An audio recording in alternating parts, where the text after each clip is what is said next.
जिले के पटुआपुर गांव में आए हुए हैं और हमारे साथ भावी सरपंच कीर्ति शर्मा जी हैं। आइए करते हैं इनसे चुनावी मुद्दों पर चर्चा। नमस्कार कीर्ति जी। नमस्कार सर। तो आप पटुआपुर से सरपंच पद की उम्मीदवार हो, तो किन किन चुनावी मुद्दों को लेकर मैदान में उतरी हो? एक तो सर हमारे गांव की शिक्षा को लेकर के और स्पोर्ट्स को लेकर के, कृषि ग्रामीण के लेकर के और महिलाओं को सुरक्षा को लेकर के, और जैसे गांव का सौंदर्यकरण को लेकर के, और जैसे गांव के अंदर थोड़ा रोजगारी का मुद्दा जो है ही है उसको लेकर के आज हम आपके सामने सब ग्रामीण वासी हम खड़े हैं जी। आपने बात की शिक्षा की, तो शिक्षा में किन किन चुनावी मुद्दों को लेकर उतरे हो? शिक्षा में सर जैसे लड़कियों के लिए है 8th क्लास तक स्कूल था, तो हमारे जो पूर्व सरपंच है मेरे फादर साहब हैं, 2 बार योजना में रहे हैं। इनके कार्यकाल में स्कूल 8th क्लास तक था, फिर इन्होंने काफ़ी आगे तक अपनी बल से लगा लो और उसके बाद लोगों को काफ़ी आगे किया, प्रेरणा दी कि आप अपनी बच्चियों को आगे लेकर के जाओ। स्कूल को 8th क्लास से लेकर के 10th क्लास तक इन्होंने करवाया लड़की, ताकि हमारे जो गाँव की लड़कियाँ हैं वो आगे कहीं दूसरे गांव में ना जाएं और यहीं पर रह करके वो अपनी शिक्षा को पूर्ण करें। और इन्होंने अपने कार्यकाल में काफ़ी बार लोगों को ये भी बताया कि आप सफाई के प्रति अपना ध्यान कीजिए, और गांव के ग्रामीण लोगों की समस्याएं काफ़ी इन्होंने सुनी है। तो उन्हीं चीज़ों को लेकर के मैं भी इन्हीं के नक्शे कदम पर आगे चलना चाहती हूँ। शिक्षा की बात चल रही है, तो आप एक महिला हो, तो महिलाओं की शिक्षा के लिए क्या करना चाहोगी ताकि वो उच्च से उच्च शिक्षा ग्रहण कर सकें? महिलाओं के लिए सर यही है कि जैसे 10th क्लास तक यहाँ पर स्कूल है, उसके बाद वो दूसरे गांव पर डिपेंड हो जाती हैं, बाहर रोहतक जाना पड़ता है उनको स्कूल के लिए। तो मैं लोगों को यही कहना चाहूँगी कि आप अपनी बच्चियों को आगे से आगे पढ़ाएं, क्योंकि आज अगर बच्चियाँ आगे पढ़ जाती हैं तो वो ज़रूरी नहीं है कि आप जॉब करेंगी या शिक्षा के क्षेत्र में आगे बढ़ेंगी तभी वो शिक्षित कहलाएंगी। अगर वो उनका आगे जाकर विवाह भी हो जाता है तो वो अपनी आने वाली पीढ़ी को शिक्षित कर सकती हैं। तो महिलाओं की बात कर चल रही है, तो सुरक्षा एक मेन मुद्दा होता है। हाँ जी। महिलाओं का भी, और गांव में वैसे चोरी का वगैरह होने का भय भी रहता है। हाँ जी। तो सुरक्षा की बात करें तो आप प्रधान बन जाती हो, गांव की मुखिया बन जाती हो, तो सुरक्षा को लेकर विशेष रूप से महिलाओं के लिए क्या करना चाहोगी? विशेष रूप से महिलाओं के लिए सर CCTV कैमरा लग जाएंगे, और उसके बाद हमारे गांव में जैसे चौकीदार है तो उनके लिए एक स्लोगन तैयार किया जाएगा, हर घर चौकीदार, हर घर पहरेदार, हर घर चौकीदार। उनके लिए ये कहा जाएगा कि आप अपने घरों की आगे LED बल्ब की व्यवस्था कीजिए, स्ट्रीट लाइट्स की व्यवस्था की जाएगी अच्छे से, क्योंकि आप लोग बाहर जाकर के देखिए स्ट्रीट लाइट की व्यवस्था नहीं है इतनी। तो मैं अपने लोगों के साथ, अपने ग्रामीण लोगों के साथ इस मुद्दों को लेकर के आगे बढ़ूंगी, ताकि हमारे गाँव में ऐसी चीज़ जो चीज़ें हैं जैसे चोरी है या महिलाओं के साथ दुर्व्यवहार है, ऐसे घटनाएं आगे ना बढ़ सके। अगर सुरक्षा की बात करें तो महिलाएं जैसे जॉब भी करने लगी हैं अभी, लेकिन कुछ महिलाएं अभी भी बाहर निकलते हुए डरती हैं। तो इनकी सिक्योरिटी के लिए आप एक निर्भीक वातावरण इस प्रकार का क्रिएट करना चाहोगी जो वो निडरता के साथ अपना काम काज संभाल सकें, मतलब बिल्कुल निडरता के साथ जो भी कार्य है वो कर सकें और शिक्षा भी ग्रहण कर सकें? सर बिल्कुल करेंगे। जैसे मैं महिलाओं के जाकर के उनसे पूछेंगे हम बैठ करके कि वो किस क्षेत्र में आगे बढ़ना चाहती हैं। अगर वो कृषि क्षेत्र में, पशुपालन में आगे बढ़ना चाहती हैं तो उनकी वैसे ही मदद की जाएगी। अगर वो शिक्षा के क्षेत्र में आगे बढ़ना चाहती हैं तो उनके लिए शिक्षा के रूप में आगे व्यवस्था की जाएगी, ताकि कल को हमारे गाँव का नाम भी आगे वो जाकर के हमारी बेटियाँ नाम रोशन करें। जैसे पढ़ाई के नाम पर है, अगर वो उनके माँ बाप नहीं उनको भेजना चाहते तो मैं गांव के लोगों से उनकी पढ़ाई की व्यवस्था पे जोर दूंगी।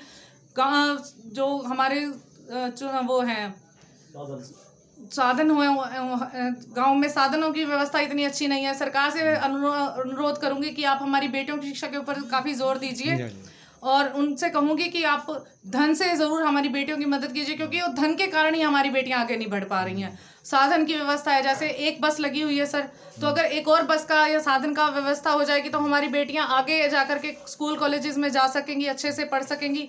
अब माँ बाप कहीं तो सिर्फ साधन की वजह से अपनी बेटियों को आगे नहीं भेजती हैं, क्योंकि साधन ऐसे हैं सर, 1-1 घंटे तक वो उनको नहीं मिलता है। वो 2-2 घंटे तक वहां बैठी रह जाती हैं इस डर के कारण कि माहौल अच्छा नहीं है, हमारी बेटियां सुरक्षित नहीं है, इसलिए वो अपनी बेटियों को आगे पढ़ने भी नहीं देते हैं।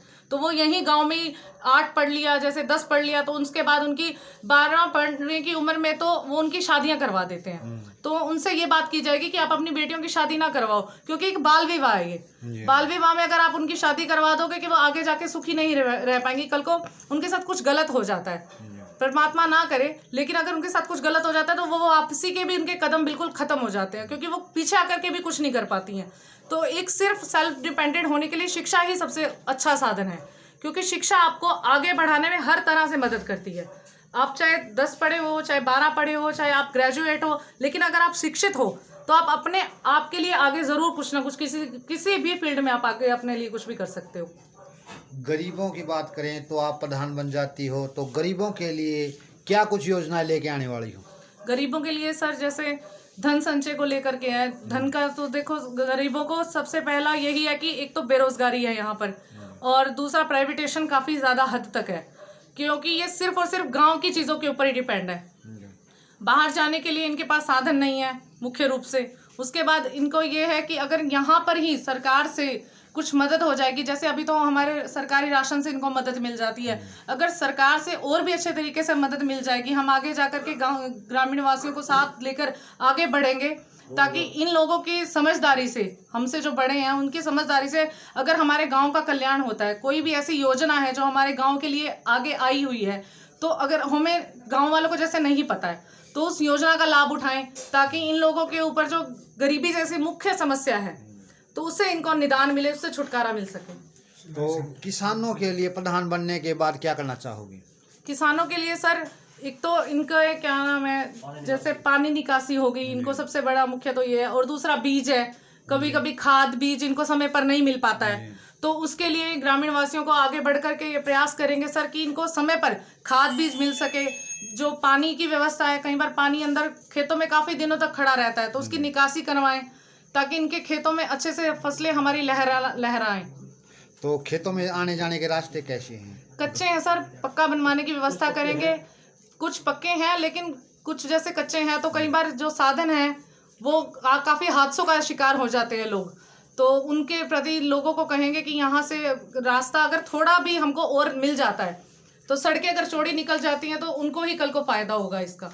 स्वच्छता और सौंदर्यीकरण के लिए क्या करना चाहोगे? एक तो पार्क की व्यवस्था की जाएगी सर, उसके बाद जो मेन गेट है हमारे गांव का, उसको अच्छे से बड़े बड़े वृक्ष लगाए जाएंगे चारों तरफ। गांव के बागीचों की फूल जो हैं हमारे, जैसे हरियाणा का मुख्य फूल हो जाएंगे, या कृषि के जैसे भी कोई रिलेशन में है, जो सफाई है उसके ऊपर देखा जाएगा।